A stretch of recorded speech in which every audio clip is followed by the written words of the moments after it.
Hello guys, Alias, theory builder lesson today. In this one we will talk about the blend curves, what they are, what they for, and how to use it the proper way. Now first I need to establish what is the difference between the standard curve and the blend curves. Now in terms of the structure of the curve, now let me just illustrate and just create like the standard curve. Now the main structure of the curve is literally the same. So the blend curves and the standard curves in terms of the curve itself, so the NURBS curves, they have edit points and they have spans and they have CVs. In this regard, they are literally one-to-one. But the difference between them is not in the curve itself, but in the way how it constructed and how it controlled.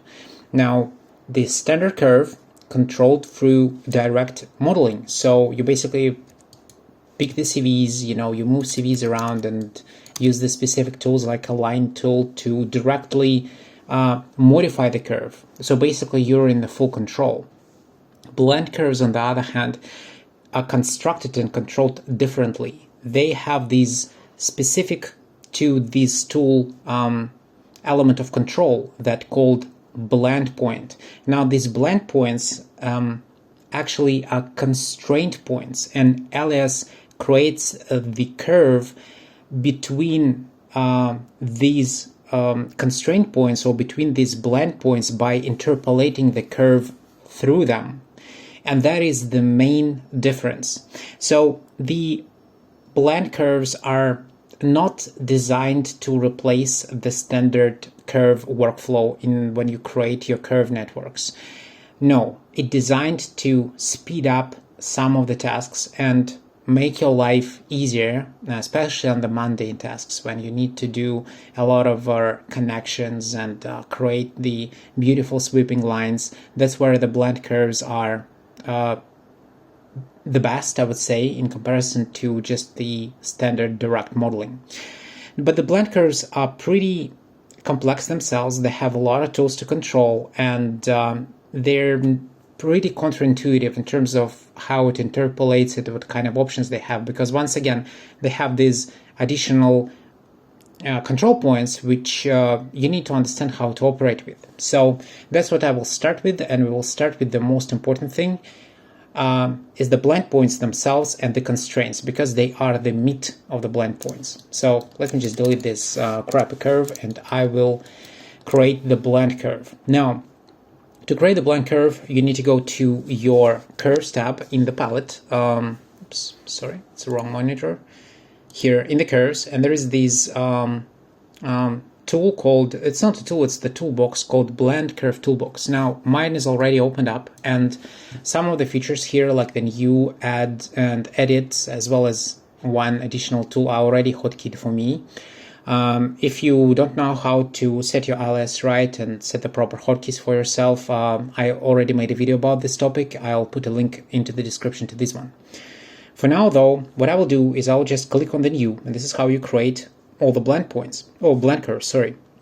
So create on new, and when I will click on my canvas and I am in the orthographic mode, looking from the top, and I will just click, and what you see here is the constraint point.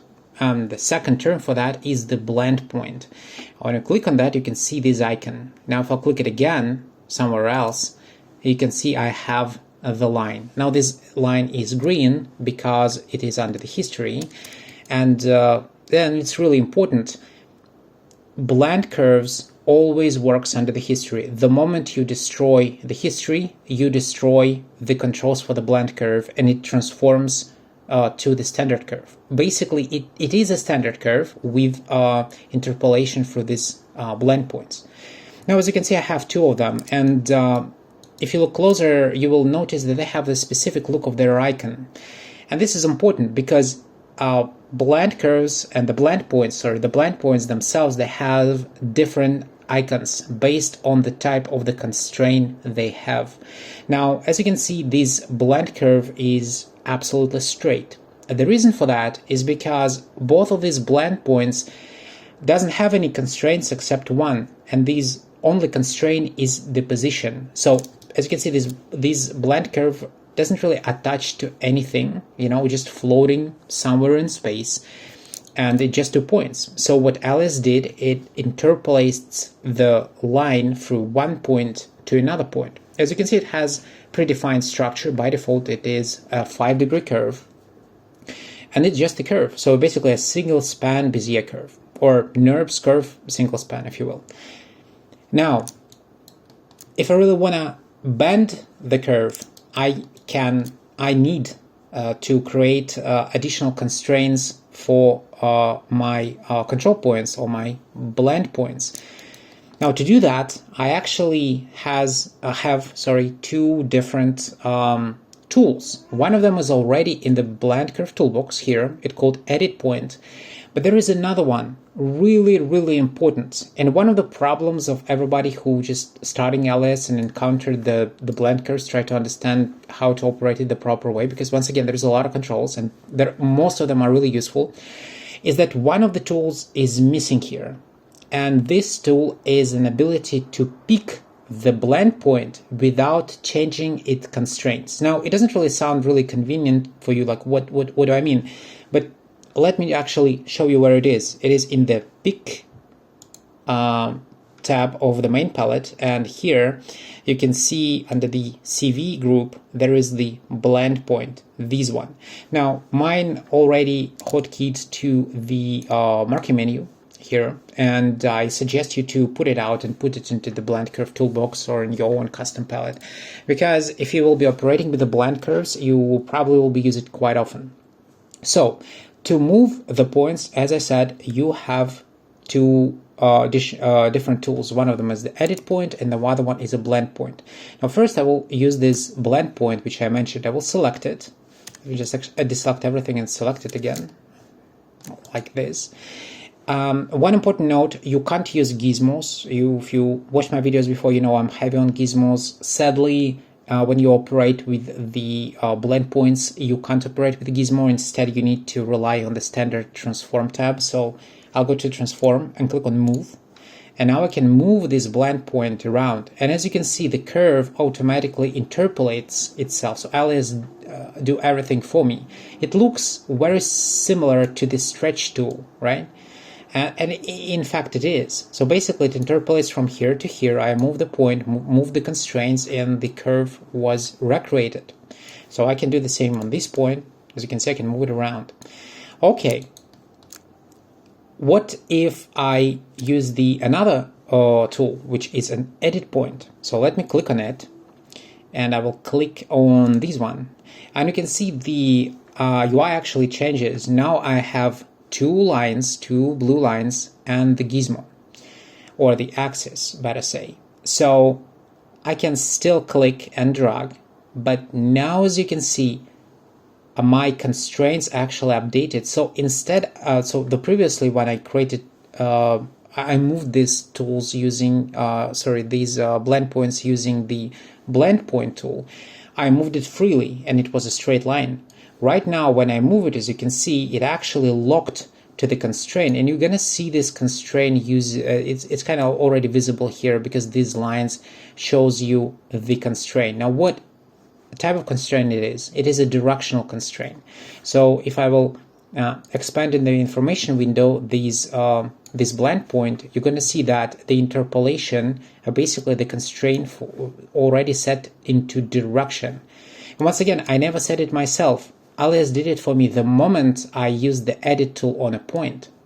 And the connection is still XYZ, so it's still within our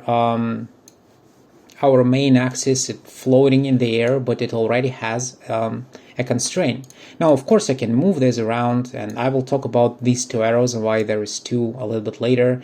You can use this rectangle, which will move the first CV, which will be always directional, and all of the rest will follow with a linear interpolation like this. And you can move it around, but as you can see, it's already constrained. I can change the direction, yes, but it's constrained. Now, if I want to change this constraint back to its original one, which was just the location, I should go and activate a specific tool. This tool is here. As you can see, there is a few of them actually. This is the constraint tools. And as you can see, there is 3 of them. Interpolation location, which is just a position, direction, which you can see right now, and another one which is grayed out, which is the geometry. Now, the reason why it is grayed out is because there is no geometry this actually blend point attached to, so you can't really activate it. And at this point, one of the most counterintuitive things, what you want, for example, you want to reset the curve, right? So you go in and click on the interpolation location, right? And it looks like it changes right now. Yeah, it's a straight line again. But if I'll move that, it's still within the direction. I'll click on that again, it changes again. But as you can see, it's discrete. So it changes it to the location and then immediately switched back into the direction here.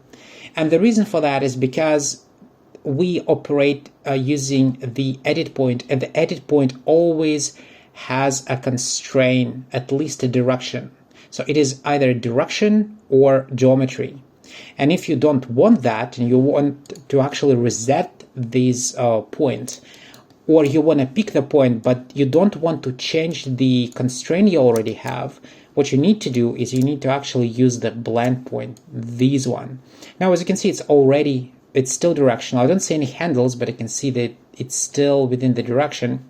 But now if I'll click on the interpolation location, it will reset itself, right? And now I can move it around freely. So this is strange, I know, but this is how the blend curves work for as long as I remember myself. And it never changed, so this behavior is, well, what it is. Don't know why it is like that, but it is what it is. Okay, now, these out of the way, let's now talk about the directional constraint. Now, I already showed you with the edit tool, so imagine that instead of a straight line, I would like to have a curved line. Now, there is 2 options for me to do, as I said previously. One of them is using the edit point or the blend point, and basically in the edit point change the directional constraint or create additional point, and basically free floating points, and Alias will construct me the curve. Now let me show you both methods. So first of all, let me just click on the edit point. I immediately have the directional constraint. I can move it in one direction, I can move that in another direction. I will have my my crown now. Let me just reset this. So I go to location, go to, once again, I'm picking the blend point, this one, picking the blend point, click on the location. Right, now let me actually add additional points. So I'll click on the add point, just a standard point, and just click on the curve and move it.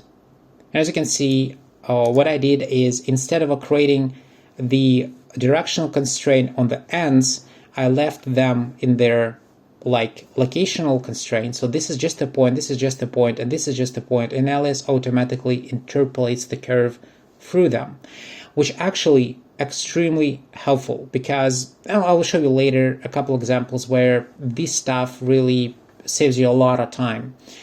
For now though, important note that really I can't really zoom to that, but if I will pick the curve, you're going to see that there is like actually a span here. So when I select the curve, you're going to see that as I created the curve through the 3 points, or basically Alias created me the curve through 3 points, it actually creates 2 spans. Now I have no control over how many spans Alias will create. On top of that, I can't really move any CVs. Once again, the moment I will try to do it, it will destroy the history and it will immediately just remove all my controls and it will transform to the standard curve. That's it. So the only way to operate is using these blend points. And one of the downsides, to some extent downsides, to some extent benefits, is that I don't have any control on the curve itself, on its structure. I can try to influence it in one way or another, and I'll show you how, but I don't have the direct control. So I have a span here. There is nothing I can do about it. This is a span. More so, you see this curve is actually, let me just kind of move that again a little bit. Now this curve, all of these points has the only interpolation constraint is location. But if I'll click on the edit point, you know what will happen. It will immediately bring me the directional constraint at least. Now, in this situation, this is the maximum it can do because, once again, we don't have any geometry. But you see what happened. The moment I clicked on it, I now have 3 spans. span 1, span 2, and span 3. Why was that? Well, because now I have additional constraint. Now I have this direction, well, by the way, on both sides, parallel, which I will talk a little bit later about.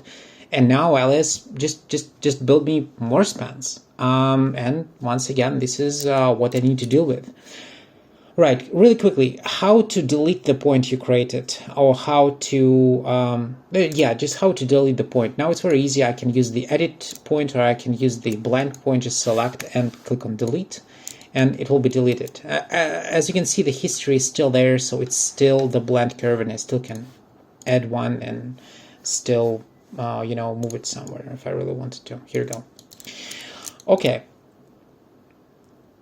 Another important thing, I believe, just really important to mention, is that the control points, these blend points, are not spans, because some people really believe that they are spans. And I believe this misconception comes through the fact that when you create a complex curve, and I will show you the structure, as you can see, these control points or blend points, they always placed when they has a standard location on the edit point. So basically on the point where there is the connection between the two spans, and like this is the edit point. But no, this is not an edit point. The edit points are laying beneath it, and they have nothing to do with the actual control points. This is just the way how Alias interpolates the standard curve through the location constraint. Okay, these out of the way.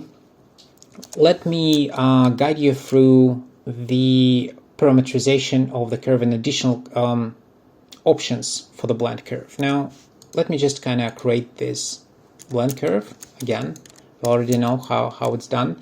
Now, first of all, as you can see, there is by default 5 degrees.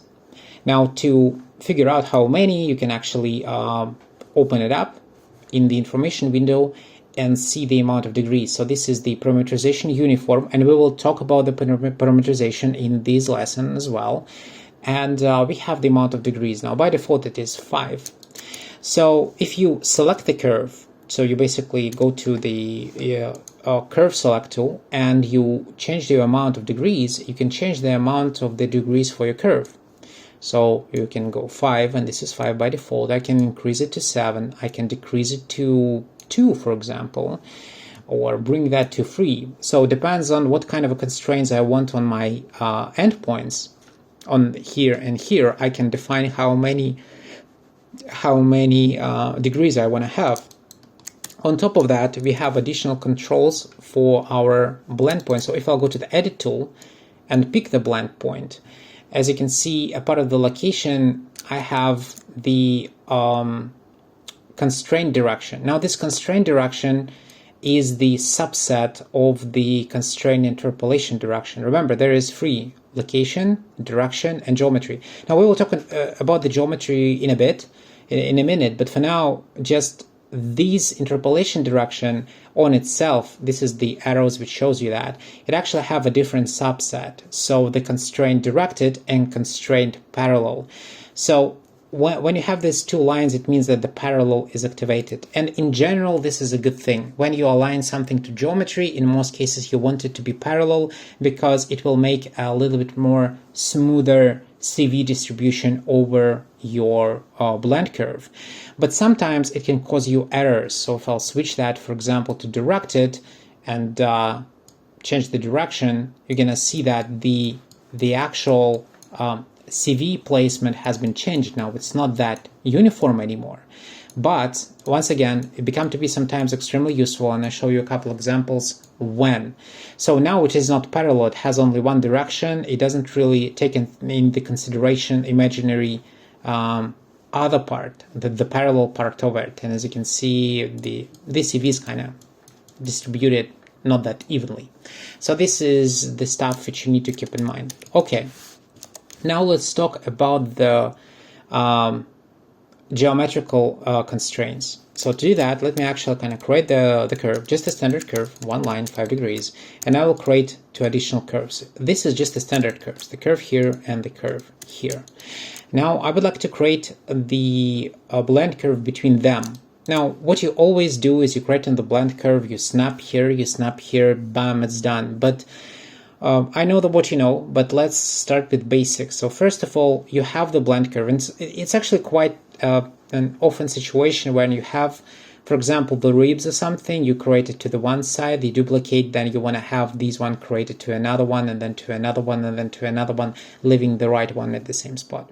So, and sometimes you need to detach constrain and then attach constrain, snap, or unsnap basically it again. So how to do it?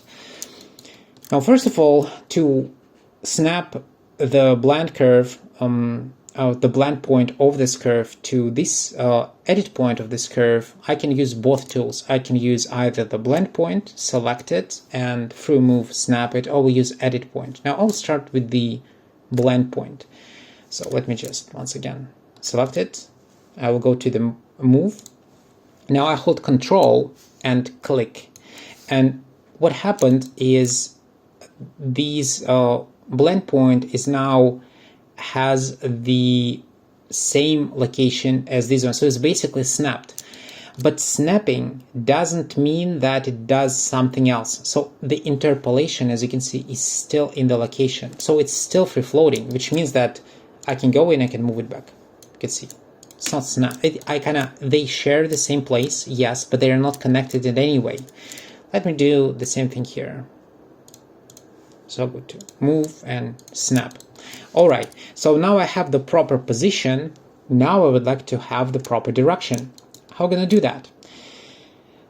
Now, first, the blend curve, the blend point in this situation does not really help me much. I can change into the directional constraint. And as you can see, the moment I did that, by the way, the icon changed. So now it's difficult to see, but now it is a circle with a point inside. It doesn't have this targeting radical anymore, which means that it understands that once again, every time when I will change the type of the constraint, and this time it is in the directional constraint, you can see that the interpolation is set to direction, but the connection is still in the global axis, which means that it's still not connected. It still will not take the direction from this point. And actually, if I click on the edit point, you're going to see that the direction didn't change. Now, I can, of course, try to manually align it to the curve, but that's a special Olympics, really. So sometimes, by the way, it's quite useful. Sometimes you need to rotate it on a specific degree or specific guide curve, and it can be really helpful when it's not snapped. Same with this one. I can move that around, but it's not snapped. Now, to really align this to the curve, now once again, I'm an edit point right now, and if I would change the interpolation direction once again, still didn't change, because even though the interpolation is set to direction, the connection is to XYZ. They are not connected. And it's actually quite visible here by the icon. So what I need to do now is actually to tell Alias that I don't want to have the direction which I can manually transform. What I want is that it automatically pick the direction from this geometry, specifically from this curve. Now, to do so, I can use both of the tools. I can use edit point or the blend point, and I will click on the curve, and then I will slide it in, holding Control Alt and click, and then I will drag it down to the end. And even though this situation nothing changed, as you can see, if you look at the connection now, it says curve. Oh, now it's actually understands it can take the parametrization from it. And if I'll click here, you're going to see that now my interpolation geometry constraint is active, or at least it's not grayed out, so I can activate it. So if I'll click on it, you can see it's immediately applied the constraint. And by default, when you align the blend curve between the curves or between the surfaces, it always has a constraint to continuity. So by default, it creates 5 degrees, and by default, it has a continuity, the curvature continuity. So as you can see, there is continuity 2, which means that these constraint for the blend point is selected. I didn't really talk about them yet, but this is the good time to do so. But before that, once again, let me zoom in. If you look, the icon for the blend curve changed again. Now, once again, I understand it's really difficult to see what's going on, but this is not a circle anymore. Now it is a semicircle with an S curve and a point inside, which means that now it is geometrically constrained. This one is the location constraint. This one is geometrical constraint. So let me do the same thing here. I will select, let me actually gonna do it using the blend point. So I'll click on this one. And once again, I can move that around, it's still not connected, but then I can hold Ctrl Alt, snap it, and once again, I can changed, and now I can pick my blend point and change that to geometry. Here we go. Now, as I said before, by default, it has a G2 continuity constraint when you connect to the existing geometry, and in fact, it's visible because these two rows of CVs are collinear. So this one collinear to this one collinear to this, which means that it is curvature. Now, if I will use the edit point and select that, I have these two handles. So when you have two handles, that means it at least G2 or even G3. Now, the G3 will be 3 points, G2, the square is the first one, the circle is the second one. And I actually kind of move them around. So as you can see, I can change the parametrization, not like directly, but through the constraint tool, which I have here, through the blend point. Now, obviously, you can change this constraint. So let me go to the edit point, select it. So it is in the geometrical constraint. It is in the parallel sub-constraint for the direction. And on top of that, here I can change the blend constraint. So by default at G2, I can set that to G1, for example, for the tangency, and immediately you're going to see what will happen. Now, this CV is aligned, it's collinear, which means it is tangent, but this one is now free-floating. It has a linear interpolation to this one. I don't have any control over it, like it just linear interpolates automatically. There's nothing I can really do about it. So that means that this connection is tangential. Now, imagine that I want to have a curvature for this side and tangency for that side. So let me go to the edit point, select it, and change the constraint to, now this one's still curvature, sorry, it's already curvature, and this one is already tangent. So yeah, the continuity is set to 1. Now this is cool and all, but there's too much of the CVs. I don't need that much because these one once again floating in the air. So what I can do is I can select the curve and change the amount of degrees. So by default it was 5. So let me change it to 3. All right, this is very interesting because remember what I said? I said that I don't have any controls on how many spans Alias will create. I can predict that it will do that, and it did that, but actually this is not the ideal result. And what I want to illustrate by that is, in this situation, I can manually create a curve which will be 3 degrees, which will be curvature here and tangent here, just using 3 points. But Alias can't, and instead it created me 2 spans, and in each I have 3 degrees, so 3 degrees here and 3 degrees here. That's not ideal. Now, the curve itself, on top of that, is not quite beautiful. As you can see, we have this, it's not a break in continuity, it is continuous, but it's not beautiful. And we will talk about these span breaking shenanigans, because it's not only tied to the blend curves, it's tied to the standard curves as well, and it really ties to the parametrization of the curve, and I will talk about that later. But for now, I just want to show you that there is not, you don't always need to use the blend curve. In the situation when you need a simplest curve and you have a different type of continuity constraint on the ends, it's actually better to create the standard curve. And let me actually show you. I will template it and just create the standard curve, 3 degree. Now I will use the align tool, align this one to curvature. Okay, now if I will use the curvature continuity tool here, you can see that I have quite a big tangency deviation, but I can always move that. No, it doesn't really matter where I move this one, it's more importantly where I move this one. Now if I'll start to move this CV, you're gonna see that the deviation, let me go again, like this, become to be smaller and smaller and smaller until I get within my tolerance set, that within the tangency. Now, it's still not perfect. And once again, you can see these 1.0. It means that I have tangency with small tolerance, and I have a curvature deviation. Deviation with a 1.0 error. Now, if you're really interested what is 1.0 error means, I have a specific video about the deviation 1 errors.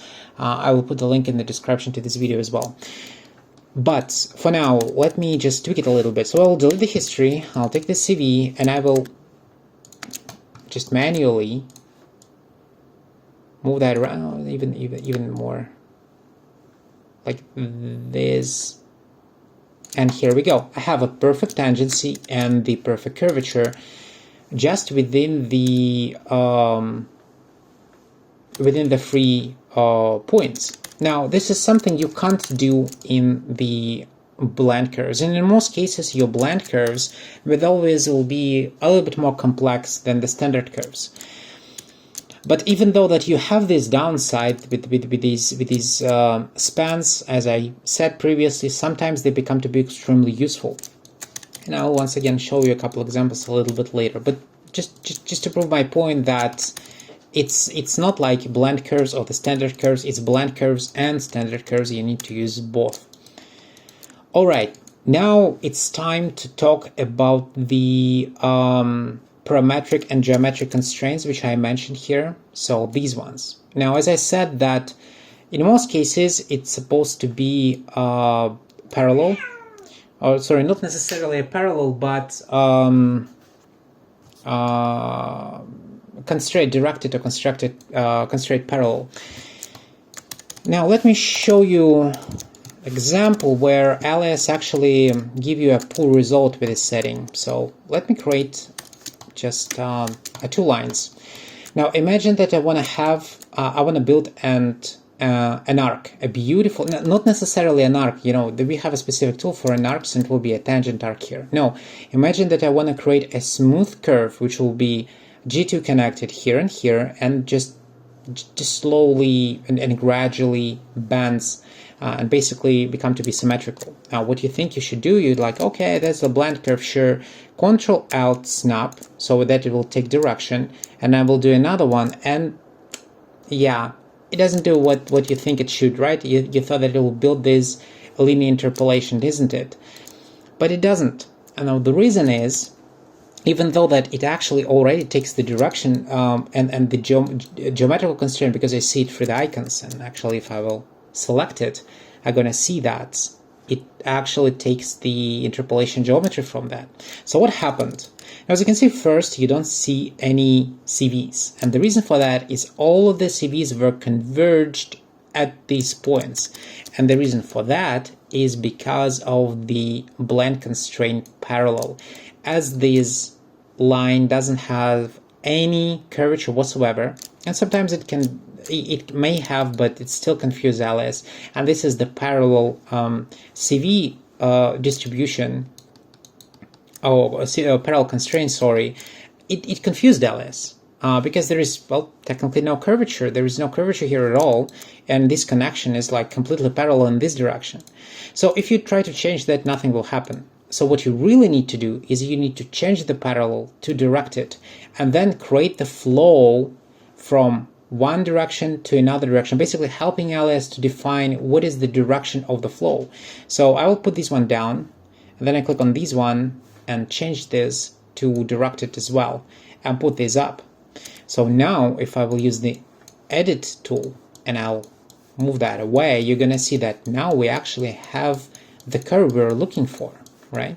So this is one of the examples where the direction constraint instead of the parallel actually become to be useful, like this. And here we go, we have a smooth curvature, we have a G2 curvature, a G2 curve, which actually forms this beautiful cap.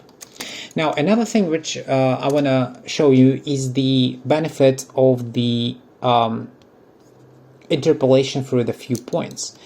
Now, now imagine that I would like to have this beautiful curve, but I want that its peak, so somewhere here, will be in the specific distance from this point, like for example somewhere here, right? Now if you work with the standard curves, right, you need to create the curve 5 degree, align one, align another, cut it, make a part of it, create the dimension, put the point, align to the point, create the parallel line, align to this, make the tangent here, curvature here, flip it on the other side, make it symmetrical, move both of them around until you have the same form at the same point. A lot of work. Now, instead of doing all of that, what you can do is, let me actually delete the curve and I want to show you fresh. So imagine that I want to have a point, so let me just create the point and snap it somewhere here. Now if you don't know how to create the points are located in the construction here. There is the point. It's just a point, something you can reference to. Now I will go to the blend and I will slide, then click holding Control, and then slide Control Alt and drag. Look at this stuff. Now I have the curvature, I don't really need, I don't even have any problems with the direction now, because now it's already interpolated, so I can leave it as parallel. And as you can see, Alias automatically placed an edit point, basically the point where there is two spans meet, specifically where the my reference point is. So it basically did exactly what I want, because eventually this additional span is not a problem for me. I will still detach it here and do two parts for the modeling. I'll probably flip it around and create some kind of a complex form. Really useful and really helpful. Now, okay, these out of the way, let me show you another example with the parallel constraint. Now imagine that instead of these two, I have something like, I don't know, let's say something like this, right? Just extend it a little bit, or really move it a little bit. Now imagine that I want to have a bland curve from here to here. And once again, what you will do, slide, slide, bam, we have a problem. Why? Because of the parallel constraints. So with the blend point, use the edit tool, click on this stuff, change the parallel to directed, change the direction. Here from the parallel, go for directed. The direction is the proper way. Move this one, move that one. Let me show you the CVs here. Right here, right there. Here we go. And of course, I always can create a more complexity here. Like I already said that you can put blend points in, but let me just kind of create a blend point. Bam. Here I have additional blend point here. And on top of that, I can go to the edit tool, select that, change the direction. If for some reason I desire to do so, well, I can. Here we go. Now we have a complex transition here. And then I can delete the history, detach that here, detach that there, create a straight line from here to, from here to here, and then just realign that to curvature and realign this one to curvature, center this and scale it a little bit. And then I can align this to this, align this to this, and now I have the full control, which actually the main structure was built using the, I'm just gonna go out of scale, and actually all of this construction was done really simply just by starting with the blend curve, right? So now we have the example like that. Now let me show you another one. Now imagine that you have a curve. Let me make it curved this time, just because, why not? Just a little bit of the crown. And I have another curve, let's say somewhere here, and it's, let's say, just angled as well in some kind of way, it doesn't really matter, it's skewed like this. And I would like to have a blend curve which comes from here, it comes to this curve, but not aligned to that, like to the edge or somewhere in the middle, but actually aligned perpendicularly to this curve. Well, let me do it quickly with the blend curve. So use the blend curve. Once again, I click on U. This one is hotkey for me. So create one, create another one. Let's say I want to make it somewhere here. And then I will go to use the edit tool, and I will change the direction. Now, as it's within my geometry, I can use it as a vector. And now this vector is perpendicular to this line. Here we go. Now, as you can see, and this is one important note, when I use the geometry and change the direction, even though the continuity is set to G2, it's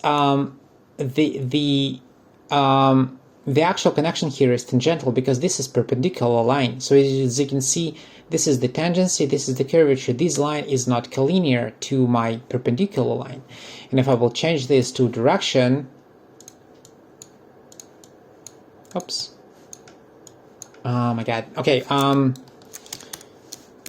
In the older versions it worked. In this one I don't see it. Okay. Well, that's fine. So when I click that to the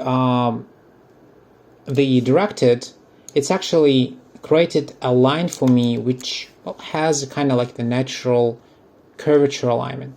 But what this is too much for me. What we're gonna do is I could go in back to the geometrical constraint. Oh, sorry. So I'll go to the geometrical constraint, or actually, I think it just kind of bugged for me on a second. Let me just try again. Alias is full of bugs, which is kind of makes sense. Yeah, okay, well, now it works. So what I can do now is I can use the extend tool. So I'll go to the extend here. I'll go to linear. So I just want to create a straight line. That means that this connection become to be tangential, right? And then I would like to make it curvature at the perpendicular line to this curve, but I would like it to be curvature to this perpendicular line, completely curvature, collinear curvature, not like that, or not like just direction where you can't really change the scale of the acceleration. So how we're going to do that? Well, in this situation, we need to actually learn another tool here from the palette. Now, this tool called Detach tool. Now, as you can see, my blend curve is still under the history. So we're gonna go pick the blend point, select that, and click on Detach.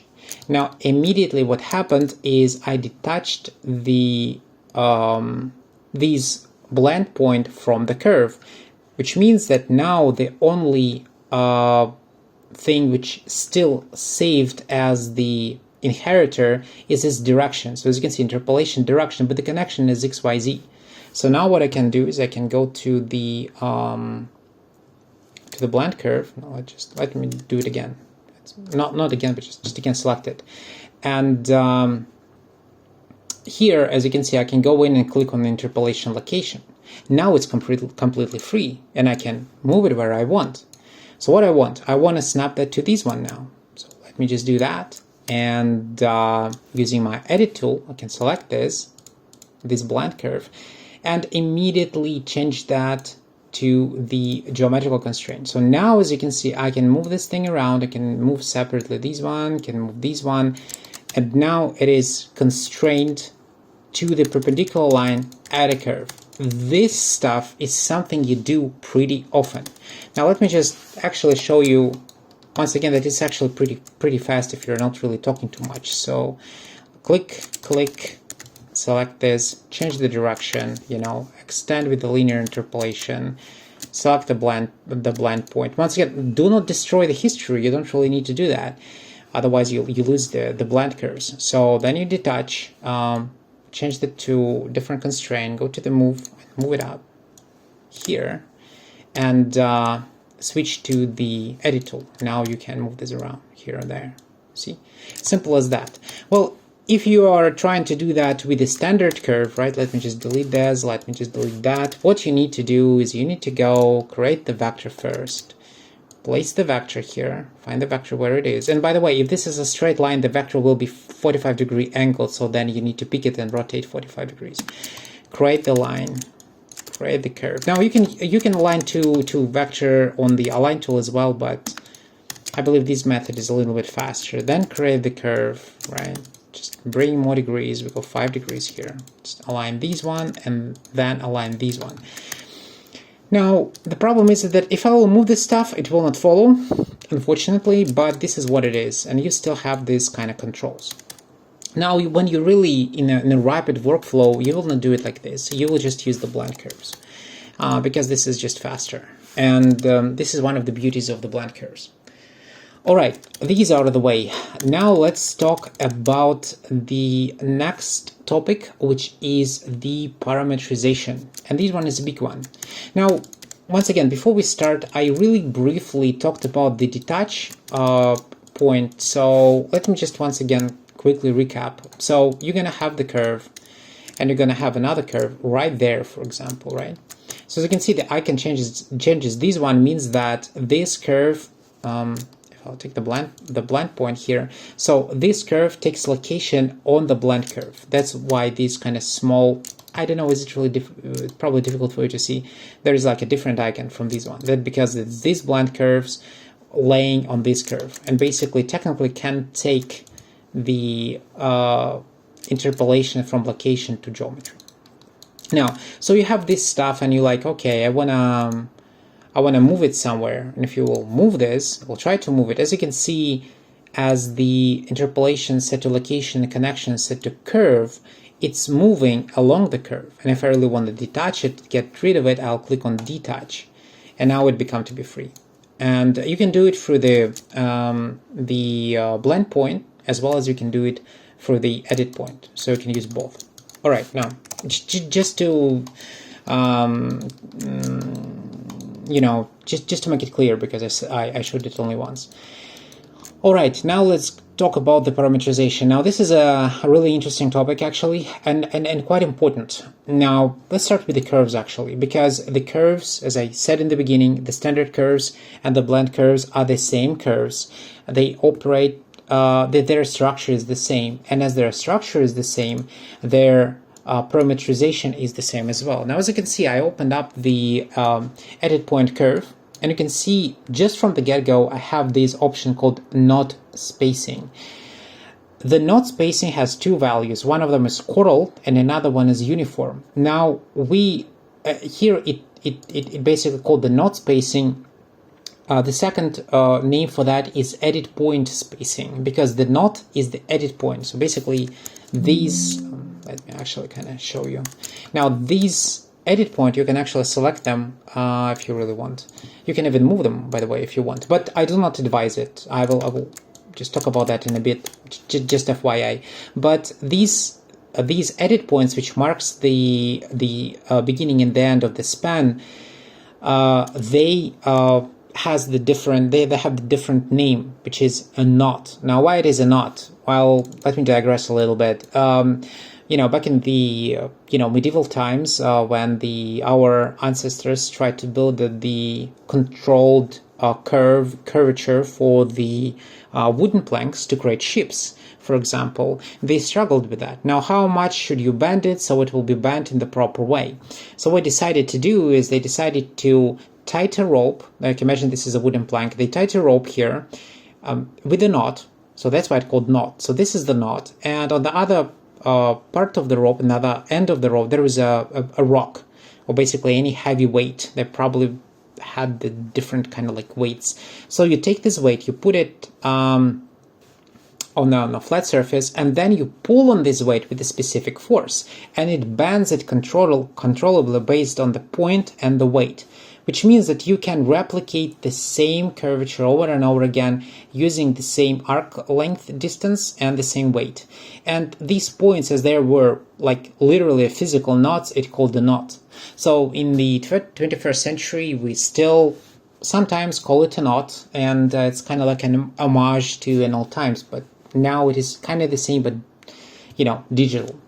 So as I said, I digressed. So these knot spacing, chordal and uniform, describes how Alias parametrize these edit points, as well as the all the infinite amount of points between them. So it kind of like has the UNV parameters, and these parameters, my God, the hell, why are you here? And these parameters are actually different based on the uniform and the chordal parametrization. I'm sorry. So let me quickly show you. Now let me just actually build the. Oh yeah, and by the way, one important note. which I mentioned, forgot to mention. Now, once again, I'll just create a couple of points just to illustrate this. So, if your curve is a Bezier curve, which means it doesn't have any span, it is a single span curve, it doesn't matter what kind of knot spacing you have. Is it a chordal? Is it uniform? Doesn't matter. So let me actually quickly illustrate this before we go further. So I will use the chordal 3x3, and then I will use another one, which is a uniform 3x3 here. And let me stretch this. So I'll click on this one, click here, and snap it. And I will do the same thing here. Select the curve, stretch, new handle. Let me pick the handle and snap it. So as you can see, these curves are identical. Their curvature comps are identical, even though that this one is chordal and this one is parametric, or uniform, sorry. By the way, to quickly understand what curves has a chordal parametrization and which one is uniform, there is a quick trick. You can activate the query edit and right click any way you want. You can click on the curve, you can click on geometry, it will give you all the necessary data you want. So query edit, click, and as you can see here in the parametrization, it basically has two values, 0.00, which is the beginning, 34.00, it is an end. Now if I click here, you can see the parametrization is 00 from the beginning and 1 for the end, which means that this is a uniform parametrization and this is the chordal parametrization. So let me start with the uniform. And once again, I'm showing this example on the standard curves, but then I will show you for the blend curves, it's literally the same one-to-one. So if I will use the arc length and start measuring it, on top of that shows me the parameter. So as this is a single span curve, actually this is the single span curve. While I'm doing that, let me just create another one. So click, click, click. Okay, so this is a uniform curve with a span. And once again, when you have a span, the parametrization matters. So if I click on the arc length and just start moving it around, you're going to see that the edit points here have an integer value. The first one is 0, the second one is 1, and the third one is 2.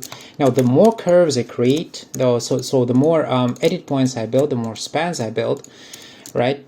The more integer values I will get, but they will be just steadily growing 0, 1, 2, 3, 4, 5. So let me illustrate. So 0, 1, 2, 3, 4, 5. Right, and the different values between them. So they are integer. In comparison, if I will use the curve with chordal parametrization, let me just do it like this, and check these arc length, you're going to see that this one is 0, this one is 19.7231, and this one is 39.4462. It's called chordal parametrization because it takes the chordal distance to set the parameter for these edit points. Now, what these parameters are affecting? Well, they're affecting not only just, kind of artificial numbers here, they're affecting how Alias distribute CVs along these curves. Now, this one is chordal. Let me create another one uniformal again quickly and show you. So, once again, if you're not sure which one which, you can quickly use query edit and quickly see what's going on. Now, this one uniform, and this one, because of the number, is chordal. Now, if I will check the construction here, they're actually kind of quite simple. Let me just, to really show you the difference, let me just change that a little bit. Now this one is uniform, and this one will be, this one will be chordal. All right. So I just want to skew it so it will not be purely symmetrical, so it will be easier for you to see the difference. So once again, this one is uniform, this one is chordal, and immediately you will see two things.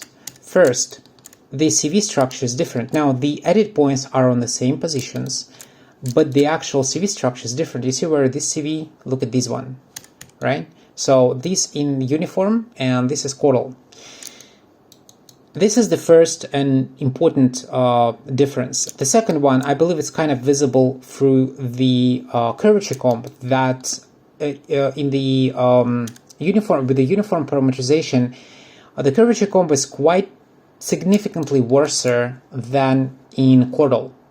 So the Chordal is a little bit smoother, but still not good enough. You can see that it just bends a little and this one bends a little.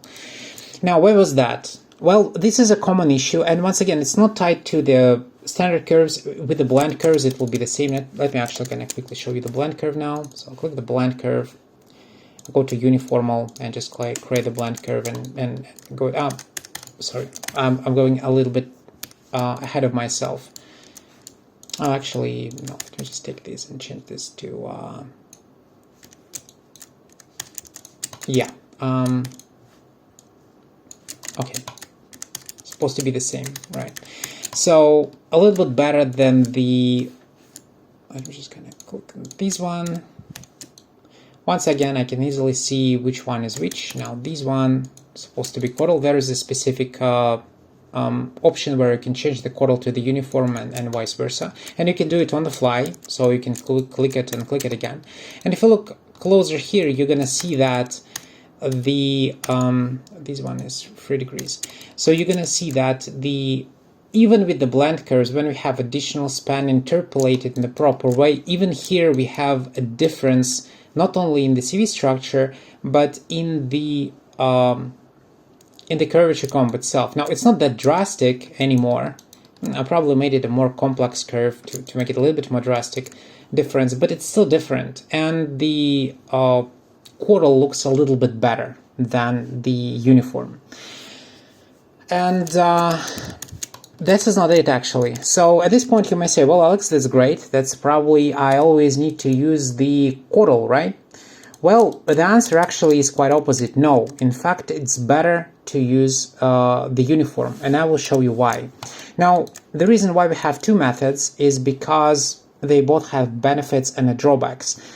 Now, the benefit of the uniform is that the uniform curves form you surfaces without cross knots. Now, let me show you. I will create a blend curve and create a curve like this, and another one, let's say, like this.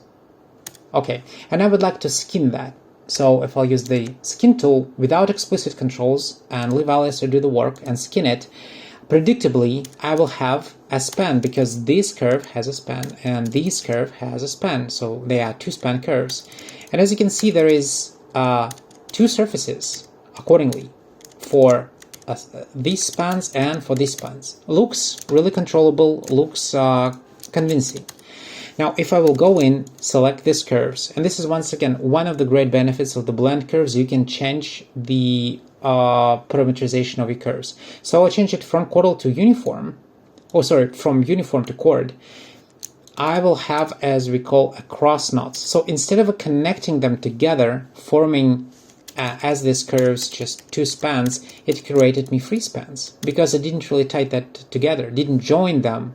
So now I have three spans. And you may imagine that if this curve will be much more complex, and instead of 3 spans, it will have 8 spans, and this one has even an even number of these ones, it will have even more. There will be a lot of spans, and there will be a lot of cross knots like that, which is undesirable. And by the way, one important note, it doesn't matter what kind of parameterization you use, but your surfaces you created from these curves will always be in the uniform parameterization. Always. Now let me just actually use the arc length again and just move it around. As you can see, this is 1 and this one is 0. Now as you can see, this one has a parameter of 0.3 because there is a span. The only reason why I can pick them is because I'm on the Bezier surfaces mode. If I would just change this to like the standard curve, so this is like the standard curve with the 3 spans, and now let me just check the arc length here. You're gonna see it comes from 0 to 1, even though the curves themselves are Chordal. Right, so this is the benefit of the uniformal parameterization and the drawback of the Chordal parametrization. So as you can see, it's not that quite obvious. So the curve itself, especially if we're talking about the curve with little amount of the of the degrees. So if you have like a lot of this stuff, right, and this is all 3-degree curve, and say that this is the uniform, like this. So as you can see, you have these. I don't know if actually you can see it, but we have this kind of like somewhat like a brakes and acceleration. It's curvature but brakes with acceleration, and which I already showed you before. And when I go to the chordals, it kind of still the same. The brakes will become to be small. It actually looks visibly a little bit bigger, but the actual flow word is better. So this is the benefit of the chordal.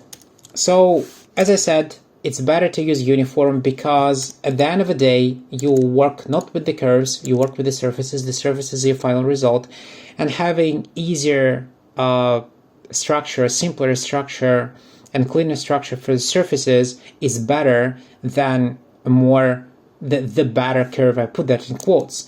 And one important thing I would like to mention is that the actual amount of a distortion in your curves, it doesn't matter is it chordal or not, can be easily mitigated by bringing more degrees. So put just put 5 degrees and it will become to be a softer. Put it like in 7, it will become to be even more softer. And all of these small discrepancies will go away. Of course, you will have a much more complex curve, but you know, this is what it is. So rule of thumb, if you're, oh yeah, one important thing. The chordals, actually, if you use chordals, in theory, when you're rendering within the alias, or using the alias rendering capabilities to render your model, right, and texture your model, the chordal length may lead to less UV stretching than the uniform. But honestly, this is not that big of a benefit because no one really render here. Everybody tessellate the models and render it in the 3D software package of choice, like, I don't know, Cinema 4D or Blender, Maya, 3ds Max, you name it. And the different renders, like an Octane, Redshift, Cycles, you name it. So, doesn't matter. It's better to use uniformal because you just create better surfaces at the end of the day. All right, that's about the parametrization. Now let's talk about the geometric and parametric constraints for the curvature.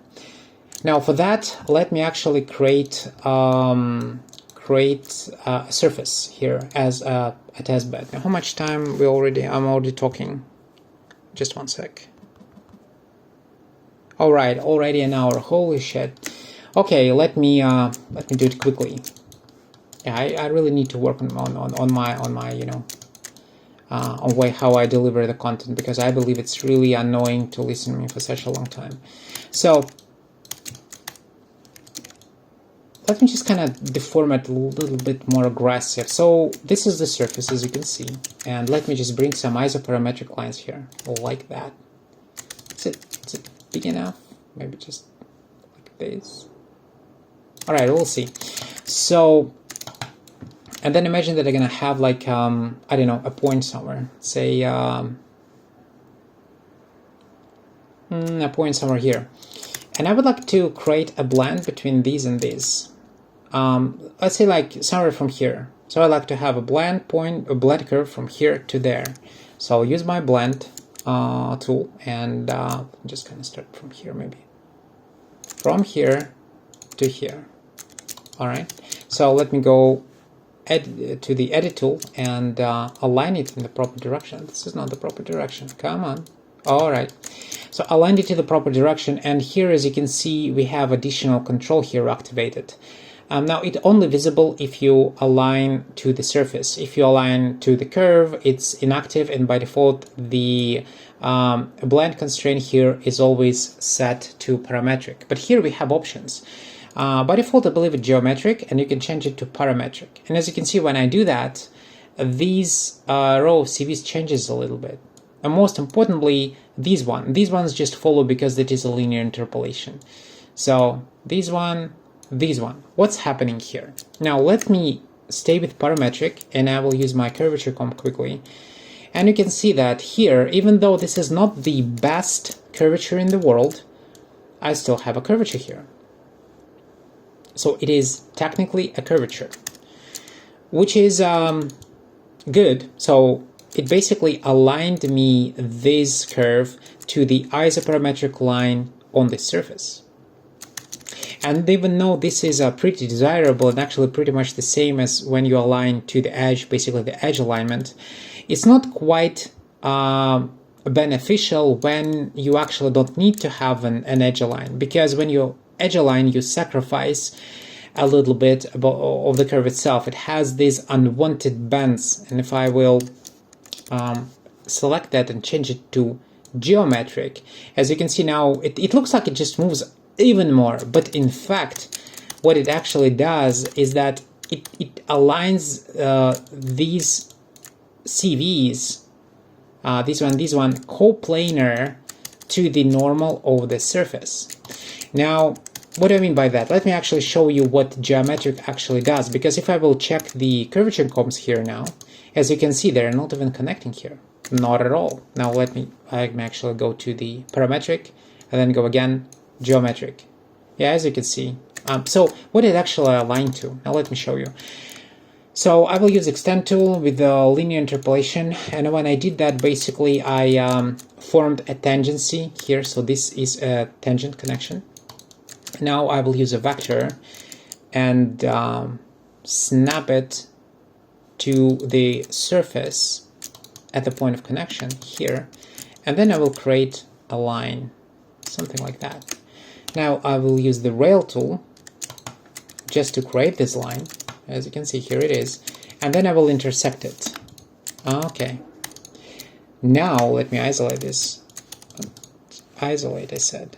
Okay, all right, so this is the actual curve this one is aligned to, and if I will in fact check it, you're gonna see. So now it is curvature to this line, and basically it makes my CVs collinear to this line at a point, basically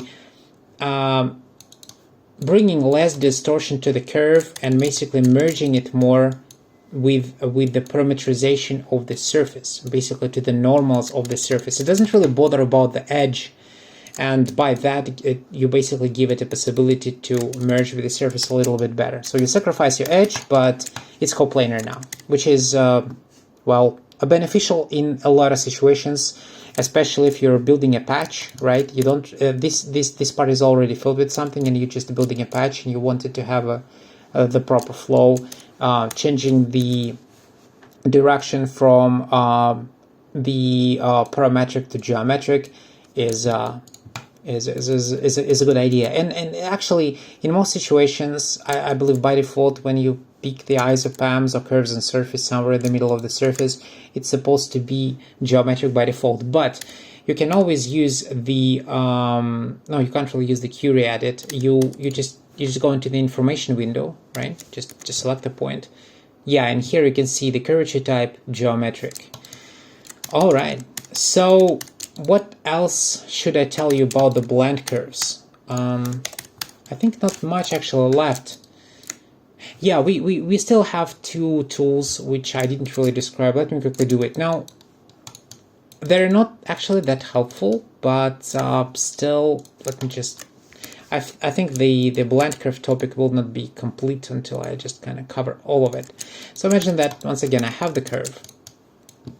And if I will select it and click on planar, it basically creates the plane in which describes the planarity of the curve, which means that I can pick this and move it around.